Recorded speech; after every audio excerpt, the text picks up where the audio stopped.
I'm happy to introduce Kate Churchill from Bechtel. Thank you.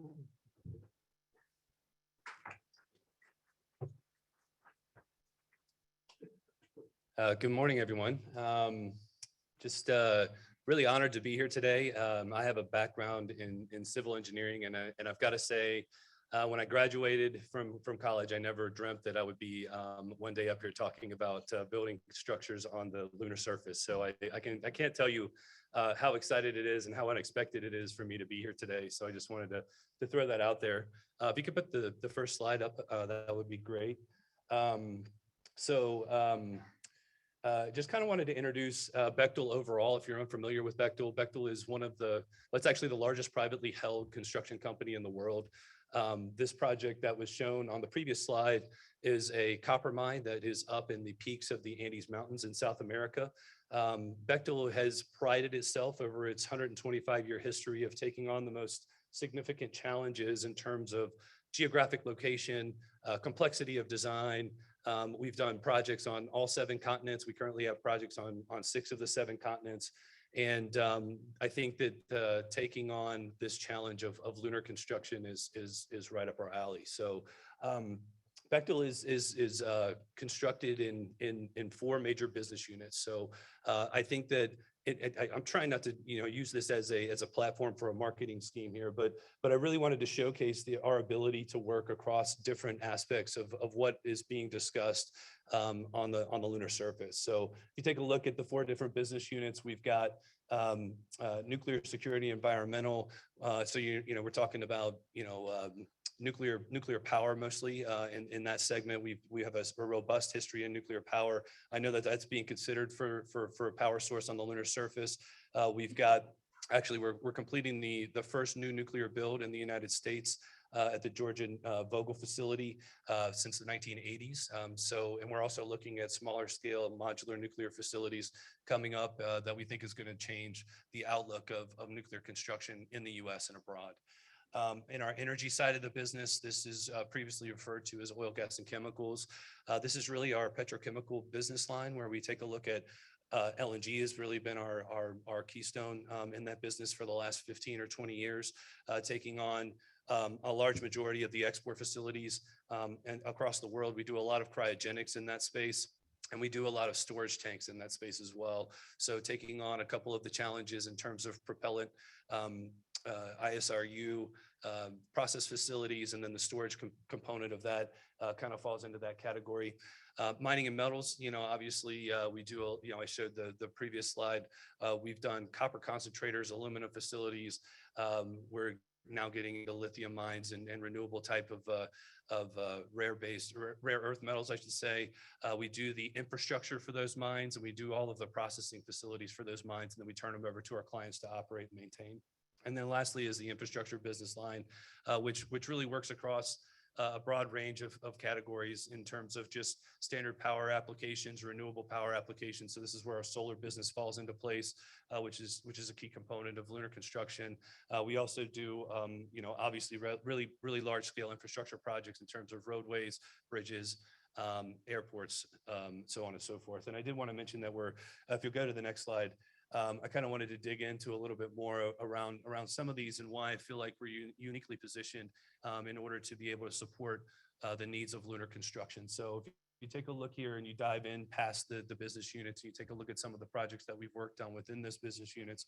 We're currently on the ML2 project at Cape Canaveral, working for NASA to support the Artemis program there. We have multiple projects across the landscape in terms of material processing, which I just mentioned. I think that the infrastructure component of this is a key aspect.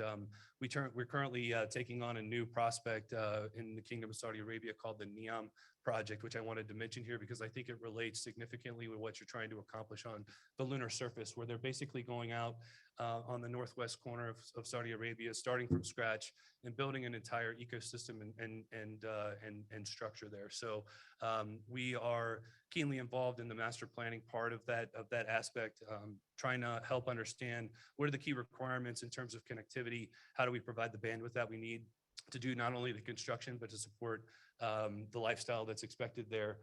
How do we build the infrastructure in terms of utilities, sanitary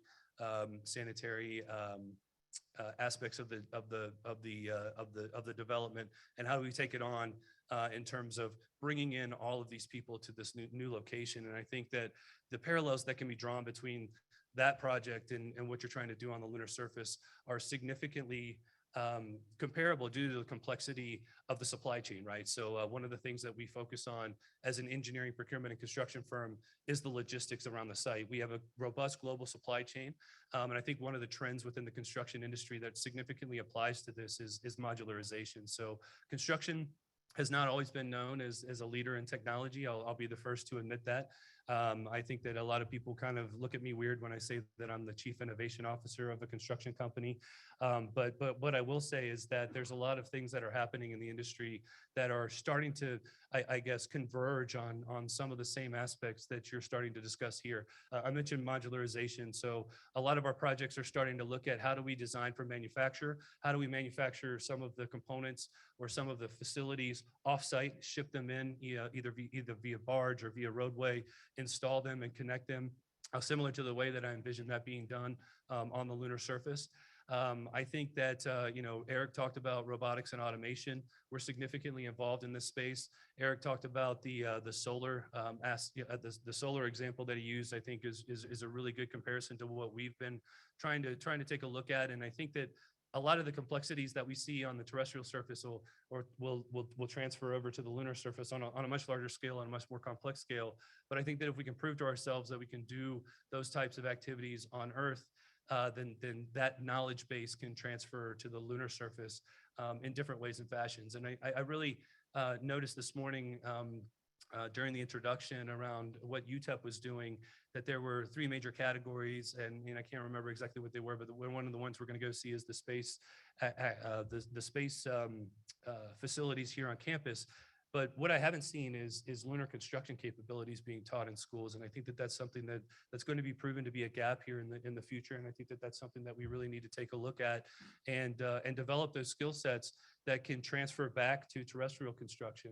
And I think that overall, what I believe is that we can take our learnings from terrestrial, apply it to the lunar surface, and then help the team to scale past this sort of research and development scope that we've been discussing for a very long time. And I think that that's going to be needed to transfer over to this commercial sort of ecosystem that was mentioned earlier on. So if you go to the next slide.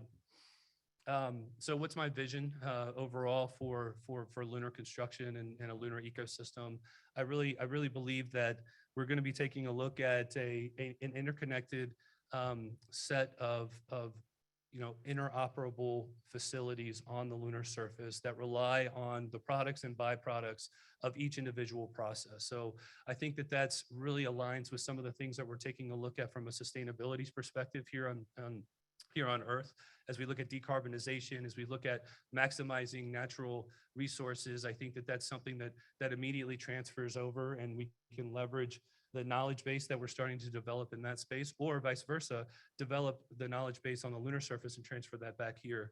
I think that overall, we're going to need to be able to tie all these things together in a very complex fashion, and so that we don't have any waste, right? So I think that, as we look at sustainability on Earth, we're trying to reduce waste. On the moon, we need to maximize the utilization of the resources that we have. So how do we have zero waste, and how do we really leverage that in the most efficient way, possible?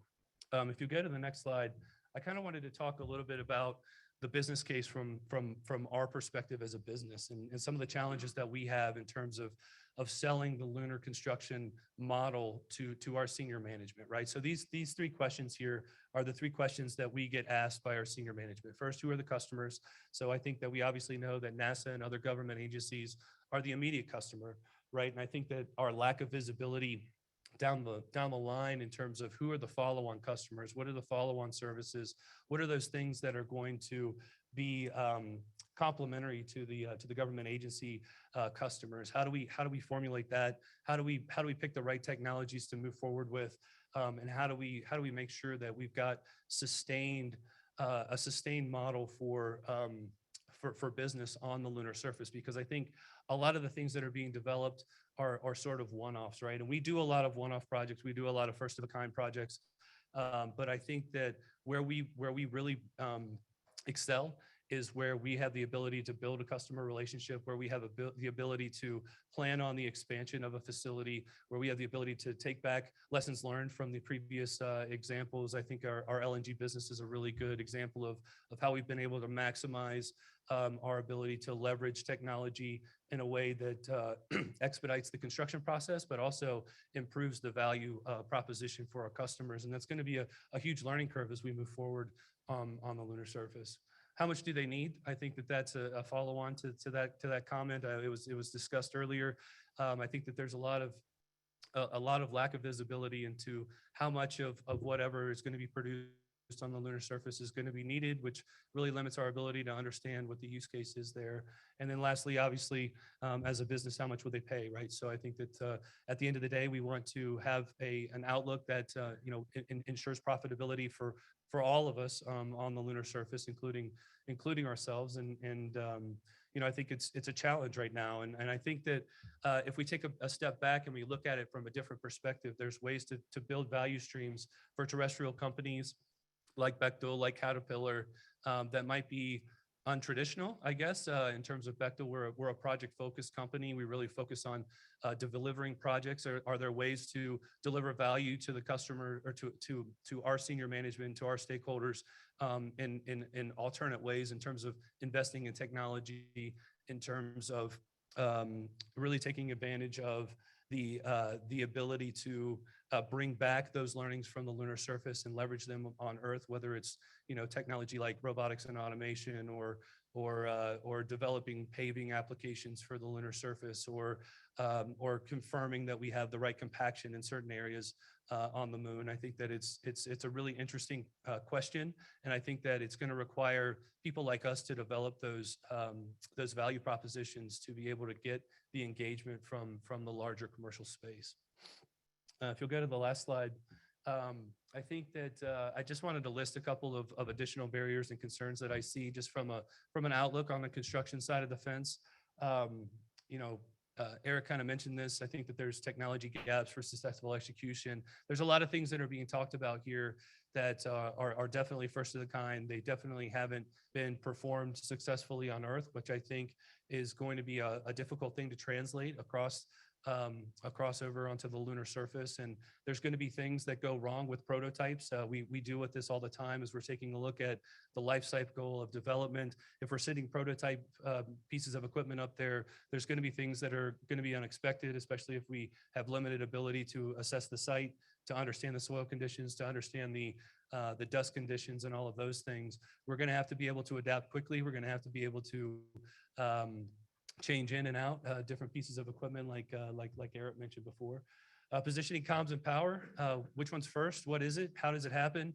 I think that that's something that this group is actively pursuing. And I think that once we have a better feel for how we're going to communicate, where the power is going to come from, how do we distribute power, I think that that's going to be a lot clearer. But I think that there's going to be a lot more power that's going to be necessary on the lunar surface than we expect right now.